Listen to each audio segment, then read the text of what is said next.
गति 100 शब्द प्रति मिनट। डिक्टेशन शुरू होगा 5 सेकेंड बाद। Ready, start. कहने को भले ये 2 राज्यों के विधानसभा चुनाव थे, लेकिन जिस तरह से इन पर पूरे देश की नज़रें टिकी हुई थी, उससे पहले दिन से साफ था कि ये उससे कहीं ज़्यादा हैं। इन चुनाव नतीजों से 2024 के लोकसभा चुनावों का नैरेटिव बनने की बात कही जा रही थी। उस लिहाज से निस्संदेह गुजरात में बीजेपी को मिली जीत बहुत बड़ी है। पिछले यानी 2017 के विधानसभा चुनावों में बीजेपी को कांग्रेस ने बड़ी टक्कर दी थी। तब 268 विधायकों वाली विधानसभा में उसे 99 सीटें आई थी, जो सरकार गठन के लिए आवश्यक संख्या 95 से मात्र 4 ज़्यादा थी। स्वाभाविक रूप से माना जा रहा था कि अगर कांग्रेस थोड़ा और जोर लगा दे या बीजेपी थोड़ी सी लापरवाही दिखा दे तो चुनाव में उलटफेर हो सकता है। लेकिन न तो कांग्रेस ज़्यादा जोर लगा पाई और न ही बीजेपी ने कोई चूक दिखाई। नतीजा यह कि राज्य में 1985 में माधव सिंह सोलंकी के नेतृत्व में बना 149 सीटों का रिकॉर्ड इस बार बीजेपी के हाथों टूट गया। हालांकि हिमाचल प्रदेश में हर 5 साल पर सरकार बदलने का रिवाज बना रहा, जिससे कांग्रेस की थोड़ी बहुत लाज रह गई। इससे कम से कम कहने को उसे यह सहूलियत मिल गई कि स्कोर 1-1 का है। लेकिन इन चुनाव नतीजों से जो बड़ा संदेश निकला वह यही है कि चुनावी राजनीति में कांग्रेस को अगर सचमुच मुकाबले में रहना है तो उसे अपने तौर तरीके बदलने पड़ेंगे। गुजरात में उसकी सीटों की संख्या ऐतिहासिक रूप से नीचे हो गई है। इससे भी बड़ी बात यह है कि वहाँ कांग्रेस लड़ती हुई दिखी भी नहीं। भले ही भारत जोड़ो यात्रा के जरिए राहुल गांधी लंबी लड़ाई लड़ने की तैयारी दिखा रहे हों, इससे चुनावी लड़ाई के मोर्चे पर पार्टी की गैरहाजिरी की भरपाई नहीं होती। इसी बिंदु पर यह बात गौर करने लायक है कि आम आदमी पार्टी की एंट्री से गुजरात चुनावों में विपक्ष का एक नैरेटिव बनता हुआ दिखा। पार्टी सीटों के मामले में भले ही अपेक्षा से बहुत पीछे छूट गई हो, लेकिन बिजली, पानी, चिकित्सा और शिक्षा जैसे मसलों पर बेहतर गवर्नेंस का वादा करते हुए और मोरबी पुल हादसे के बहाने भ्रष्टाचार को मुद्दा बनाते हुए उसने विपक्ष का एक वैकल्पिक नैरेटिव तैयार किया। पिछले चुनावों में उसकी कमी दिख रही थी। इसके साथ ही आप एक राष्ट्रीय पार्टी बन गई है, यानी विपक्षी खेमे में अब उसका अपना एक स्थान है।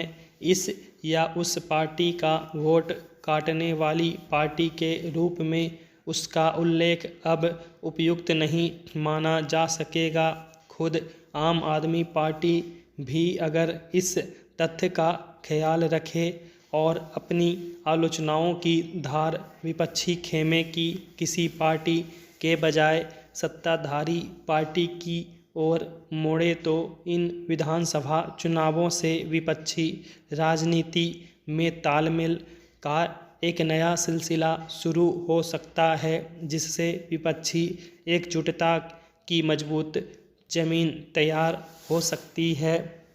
गुजरात और हिमाचल प्रदेश विधानसभा चुनावों के अलग अलग नतीजे एक साझा बात बता रहे हैं कि भारत के लोग सरकारों के कामकाज के आधार पर ही वोट डाल रहे हैं, किसी की हवा बयार देखकर नहीं, वरना बीजेपी के लिए गढ़ बचाने का सवाल दोनों जगह था। केंद्र के सारे ताकतवर मंत्री गुजरात में ही नहीं, हिमाचल प्रदेश में भी डबल इंजन की सरकार और प्रधानमंत्री का चेहरा दिखाकर ही वोट मांगने गए थे। सत्तारूढ़ बीजेपी की रणनीति में सिर्फ एक फर्क दोनों राज्यों में था कि उसने हिमाचल प्रदेश में जयराम ठाकुर को अपना कार्यकाल पूरा करने का मौका दिया था, जबकि गुजरात में कोरोना के दौरान दिखे कुप्रबंधन को ध्यान में रखते हुए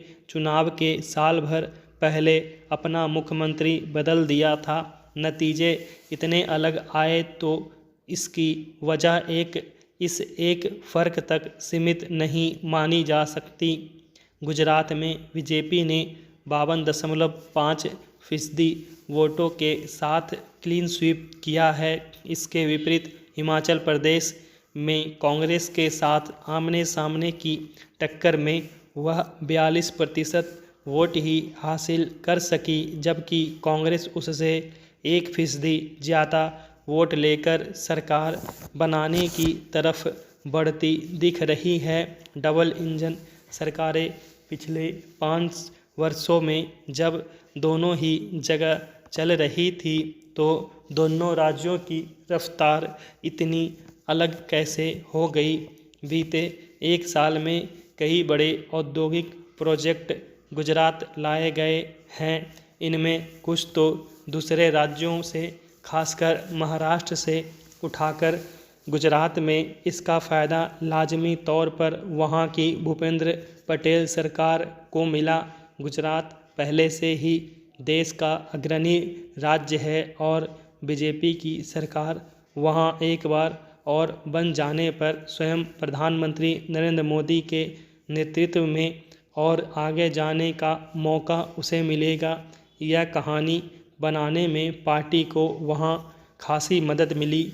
आम आदमी पार्टी की ओर से उसकी इस कहानी को पंक्चर करने की कोशिश हुई।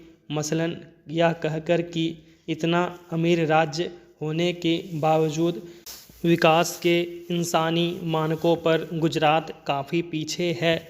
स्कूलों और अस्पतालों की हालत वहाँ कुछ खास अच्छी नहीं है और गुड गवर्नेंस का हाल ऐसा है कि मोरबी के झूला पुल का मेंटेनेंस देखने वाली कंपनी का कोई शीर्ष व्यक्ति भीषण दुर्घटना के बाद भी पकड़ा नहीं गया है। चुनाव नतीजे बता रहे हैं कि खुद मोरबी में भी बीजेपी को ज़बरदस्त जीत हासिल हुई है। यानी विपक्ष की यह जवाबी कहानी सत्तारूढ़ दल की विकास गाथा का मुकाबला नहीं कर पाई। जिस तरह गांधी नेहरू परिवार ने उत्तर प्रदेश में कभी कोई ताकतवर कांग्रेसी नेतृत्व नहीं खड़ा होने दिया, वैसी ही कोई कहानी एक अरसे से गुजरात में भी देखी जा रही है। मुख्यमंत्री की पगड़ी पहनाए जाने से पहले भूपेंद्र पटेल सिर्फ एक बार के विधायक थे और उनकी पहचान तब तक राजनेता से ज़्यादा एक जातीय धार्मिक नेता की ही थी। लेकिन अभी वे देश के सबसे ताकतवर राज्य की सबसे ताकतवर जाति के सेकंड टर्म सीएम बनने जा रहे हैं। एक मांद से 2 बल्कि 3 शेर न रह पाने का मुहावरा जीव विज्ञान के लिए नहीं, राजनीति के लिए ही गढ़ा गया था। स्टॉप।